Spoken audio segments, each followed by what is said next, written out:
یوم پاکستان آج اس عہد کی تجدید کے ساتھ منایا گیا ہے کہ پاکستان کو ایک حقیقی اسلامی فلاحی ریاست اور اس کی ترقی و خوشحالی اور مضبوط دفاع کو یقینی بنایا جائے گا۔ یہ دن 23 مارچ 1940 کو منظور ہونے والی تاریخی قرارداد لاہور کی یاد میں منایا جاتا ہے، جس کے تحت برصغیر کے مسلمانوں نے اپنے لیے علیحدہ وطن کا ایجنڈا طے کیا تھا۔ کل جماعتی حریت کانفرنس کے رہنماؤں کی طرف سے یوم پاکستان کے موقع پر حکومت پاکستان اور عوام کو مبارکباد دیے جانے کا سلسلہ جاری ہے۔ بدنامی زمانہ تہاڑ جیل میں مقید سینئر حریت رہنما نعیم احمد خان نے اپنے ایک پیغام میں کہا ہے کہ پاکستان کو مسلم دنیا میں زبردست سیاسی اہمیت حاصل ہے اور یہ ملک نہ صرف خطے بلکہ پوری دنیا کے مسلمانوں کی امیدوں کا مرکز ہے۔ انہوں نے کشمیر کاز کی مسلسل حمایت پر پاکستان کا شکریہ ادا کیا۔ حریت کانفرنس کی دیگر رہنماؤں خادم حسین، سعید سبت شبیر قمی اور مولانا پیر ساجد ندوی نے اپنے بیانات میں کہا ہے کہ کشمیری اور پاکستانی مذہب کے عظیم رشتے میں جڑے ہوئے ہیں اور دنیا کی کوئی طاقت اس رشتے کو ختم نہیں کر سکتی۔ انہوں نے یاد دلایا کہ قیام پاکستان سے تقریباً ایک ماہ قبل ہی کشمیری نمائندہ قیادت نے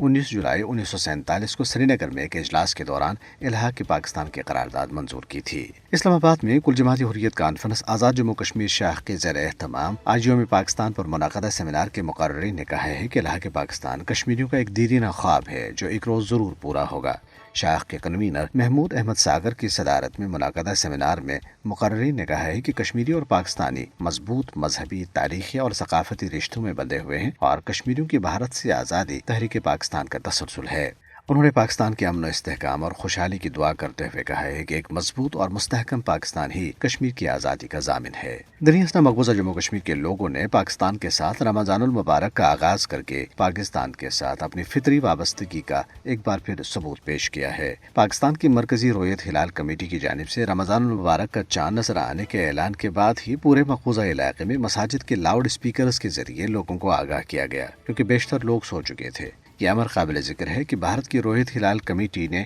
چاند نظر نہ آنے کا پہلے ہی اعلان کیا تھا۔ دلی کی ایک عدالت نے غیر قانونی طور پر نظر بند انسانی حقوق کے کشمیری کارکن خرم پرویز اور صحافی عرفان معراج کو ایک جھوٹے مقدمے میں 10 روز کے لیے بدنامی زمانہ بھارتی تحقیقاتی ادارے NIA کے تحویل میں دے دیا ہے۔ بھارت میں ہندو جنونیوں کی طرف سے ہجومی تشدد میں دوسرے مذاہب اور نچلی ذاتوں سے وابستہ لوگوں کو قتل کیے جانے کا سلسلہ جاری ہے۔ اس نوعیت کے 2 تازہ واقعات گجرات اور چھتیس گڑھ کی ریاستوں میں پیش آئے ہیں، جن میں 2 معصوم مزدوروں کو قتل کیا گیا۔ کینیڈا کے شہر فورٹ سینٹ جان میں سکھوں نے بھارت میں انسانی حقوق کی خلاف ورزیوں اور پنجاب میں آپریشن کے خلاف رواں ہفتے کے اختتام پر احتجاجی مارچ 25 مارچ کو پیس کلچرل سینٹر کے باہر کیا جائے گا۔ بھارتی ریاست گجرات کے شہر سورت کی ایک سیشن عدالت نے کانگریس کے رہنما راہل گاندھی کو حد کی عزت کے ایک مقدمے میں 2 برس کی قید کی سزا سنائی ہے، تاہم انہیں فوری طور پر ضمانت بھی مل گئی ہے۔